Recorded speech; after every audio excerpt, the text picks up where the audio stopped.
I was at the gym today and I was in complete awe watching this older lady. She was stretching. And it sounds simple enough and we probably don't even take notice of it. But watching her stretch was like watching a ballerina. It was a work of art. There was no wasted movement. Her posture, everything was just deliberate and purposeful and emphasis focused on technique. And I was just astounded just watching her, the way she moved her body and the way she stretched was such a life lesson. I think that everything that we look at and take in the real world can be a life lesson, and we can learn and grow from it. So I wanted to learn about it, and so I talked to her, and I asked her where she learned to stretch, and she says she's been stretching for many years, and she said the most important thing is technique. Technique, technique, technique, and perfect your technique. And I said, well, why don't, I mean, the 95% of the people that that I watch stretch, because there's like this whole separate room for stretching,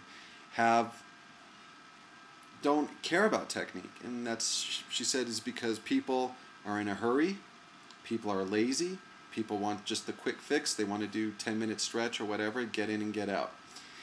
And I thought, man, that is so applicable to our lives. And she also talked a lot about breathing and posture and the way we sit, in that she always sits with a straight posture and is always conscious of her breath. And this wasn't a spiritual lady. She was into physical fitness.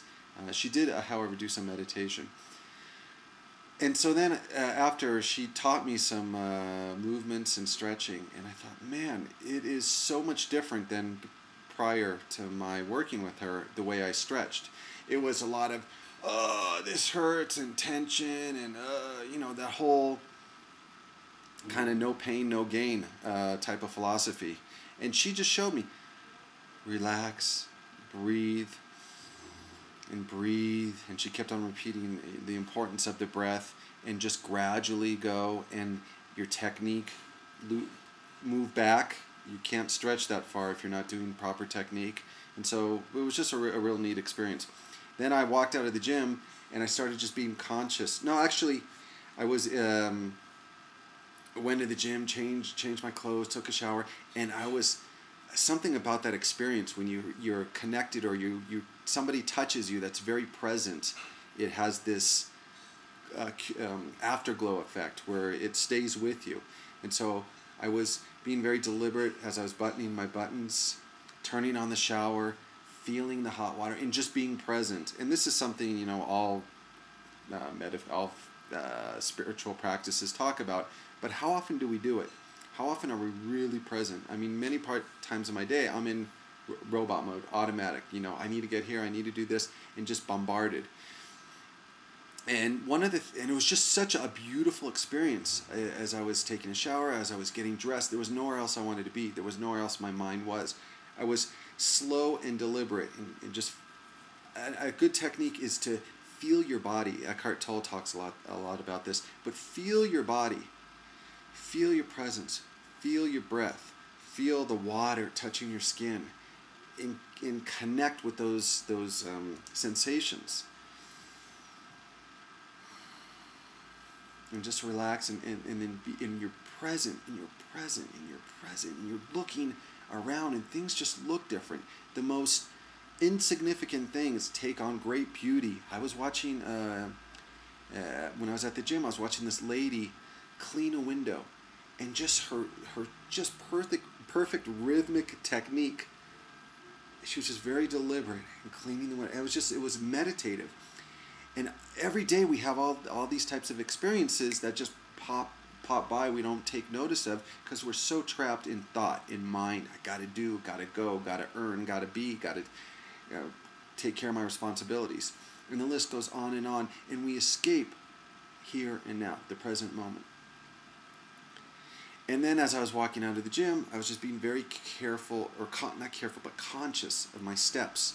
And I was being very deliberate, and not wanting to waste energy or movement, and just being very precise. And goes back to the previous video of minimalism. And it's amazing how efficient and effective the whole being, your whole being can be when you're aware, when you're conscious, and you're not acting on automatic pilot. So one of the techniques is the body. Feel the breath, feel the body, connect with it. And the second thing is to slow everything down. Normally we're running at, hyperactive rate, and we're going twice the speed of what probably normal people did, native people did back in the day before industrialization. And our bodies are not designed, our minds, our psyche, our spirit, whatever you want to call it, is not designed for this traffic, honking horns, rushing around, doing this. And then we wonder why we're stressed out, why we're unhappy, why we're just have so many worries and troubles. It's because we're overloaded. It's like a computer system that just is overburdened with information. And the fan kicks in and it starts getting real hot, and eventually it kind of melts.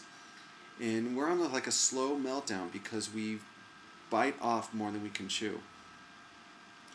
And it's going back to the minimalism. It's just such a real joy, just cutting off all the fat, all the layers, all the excess in our life, from the money we spend, from just I talked about before, but the way we make our beds, everything. It's just, what can I get rid of? What can I simplify? What can I extract myself from the physical world so I can harness that life energy and use it for contentment, joy, helping others, connecting with people, meaningful conversations, and just inner peace. It's something we so desperately seek, and we look for a quick fix.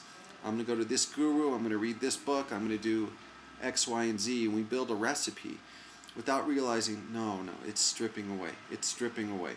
Every day I'm asking, what can I get rid of today? What can I live without? Oh, I haven't used this in 3 months. Bye, I don't need it. I can share it with the world. And so in life, the way she was doing stretching, or the way a ballerina dances, or a pianist plays the piano, and a real excellent, a master, there's very little to no wasted movement or energy.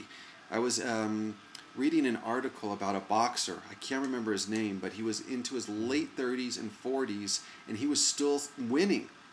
And they were just mystified. Well, how is this guy able to continue and do so well? He didn't have brute strength. He wasn't an incredible athlete, but he had technique. His movements were very precise. He was able to move and dodge punishment. And it was just I guess the way of the peaceful warrior, Dan Millman's book, but just very, very present, I think would be the best way to describe it. Nolan Ryan, a famous pitcher who was pitching in his 40s, and this is unheard of in the major leagues. Technique, he was a master technician, and the way he didn't rely on, like a lot of pitchers do and end up throwing out their arm. He didn't rely on brute strength. So how does this apply to our life? It's our energy is so scattered. We just are like a blender. We're just constantly being tossed here and there, and we're not present, we're not aware, and we don't manage. We're conscious about managing money, but we're not conscious about managing our life energy.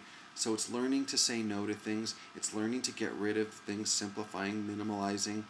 It's learning to be content with what you have. When you start feeling that contentment, you don't need to enter the rat race. You don't need to pursue all these things. You're not worried about other people's approval. You're not worried of whether you have a great job, don't have a great job, married, not married. There's just, every so often you just meet these people. There's just an inner sense of contentment, regardless of what's going on in the external world. And I think this comes from technique. It comes from technique, learning how to observe our thoughts, not to fight with them, and not to waste our life energy on superfluous, external triviality. I mean, a lot of things that we get rid of, that stress us out, and that we burden ourselves with, really, when we're sitting on our deathbed, we're going to look back and go, oh my God, that was so silly. So start with the breath and start harnessing, and just write your comments and experiences of just about being present and deliberate in your actions. Thanks for listening.